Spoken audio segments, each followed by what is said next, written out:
As Prince Harry now hits that big encompassing 40th birthday, it's interesting to note exactly, as we pointed out the other day, that he really now wants to connect to the media.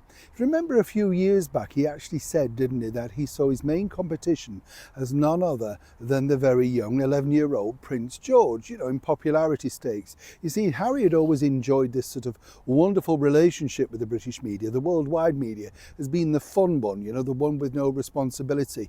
Cast your mind back a little bit, of course, you could say the same with, of course, our late monarch, Queen Elizabeth II, and her sister, Princess Margaret. Margaret was allowed to go out partying, meet all sorts of exciting and interesting people, and her life was that of tabloid fodder of that age.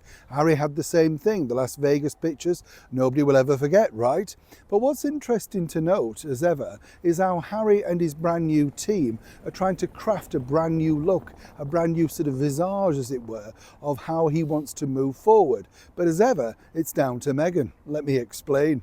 Morning, good to see you. Thank you so much as ever for your time today. We'll have a lovely wave. Are you keeping well? By the way, I don't know if you noticed this, and I wanted to share this little thing with you. While I was staying away recently, as you know, I noticed while checking into the hotel this, and is this now a thing? You don't see a Holy Bible anymore inside your room. Do you remember wherever you went around the world, the Bible was there? Now, naturally, because I want to know these things, I did ask the question, exactly why is there no Bible?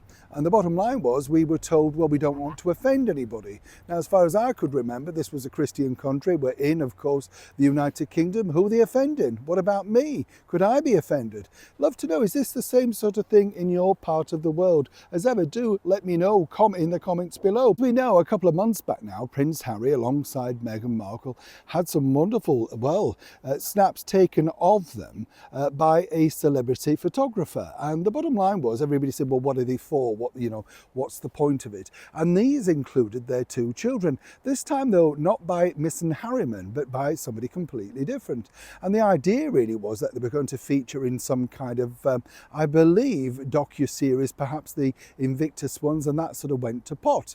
Now what's interesting, and I've been told from an excellent source, is really this, that Harry was very keen to release those pictures of himself, just the pictures of himself with his two children. However, this has caused a bit of a rumpus behind the scenes. And this is simply because, of course, two things you might want to say.